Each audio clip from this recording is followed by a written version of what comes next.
Најдобрата македонска тенисерка Лина Ѓорческа обезбеди пласман во четвртфиналето на ITF турнирот во Тунис.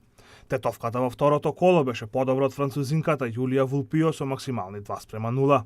Нашата тенисерка првиот сет го доби со 6:3, додека во вториот не ја дозволи на противничката да освои ниту еден гейм и го доби сетот со убедливи 6:0. Ѓорческа во четвртфиналето за противничка ќе ја има четвртата носителка Силвија Солере Еспиноза од Шпанија. Нашата тенисерка е 202 на ВТР англистата, додека Еспиноза е на 156-та позиција и важи за фаворитка во овој дуел. Ѓорческа настапот на турнирот во Тунис ќе го искористи како подготовка за настапот на Гренслем турнирот Ролан Гарос во Франција. Сепак за да успее да дојде до учество на Гренслем турнирот, на нашата тенисерка ќе бидат потребни добри резултати и доволен број на поени. Одбојкарите на Лешок утре треба да го одиграат финалето од Купот на Македонија. Противник на тетовската екипа ќе биде Струмица, која воедно ќе биде и организатор на завршниот турнир.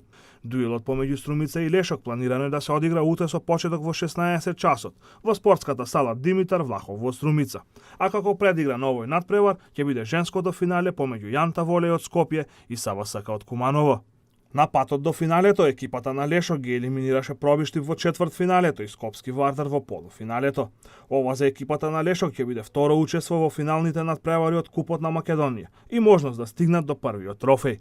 Во 2004 година Лешок во финалето играше против тогаш неприкосновениот Фершпет Работнички, кој беше подобар со 3:1. До сега 7 екипи успеале да го освојат трофејот од Купот на Македонија. Најтрофеен е Работнички со 13 триумфи, додека на втората позиција е Југохром од Јегуновце со 4 пехари.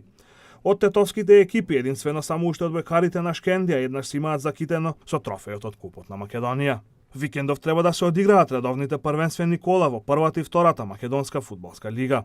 Во 30-тото коло на прволигашката конкуренција екипата на Шкендија ќе има тешко гостување во Скопски Чаир против Шкупи. Фудбалерите на Ренова на домашен терен ќе го пречекаат Скопски Работнички, кој на последните неколку надпревари игра во лоша форма. На останатите надпревари ќе играат Пелисер Македонија Ѓорче Петров, Силекс Брегалница и Вардар Победа. Во 23-тото коло на втората македонска фудбалска лига екипата на Тетек ќе гостува во Струмица против новиот прволигаш Академија Пандев. На останатите надпревари планирано е да се сретнат Скопје Хоризонт Турново, Влазрими Тиквеш, Металург Вардар Неготино и Новаци Евромилк.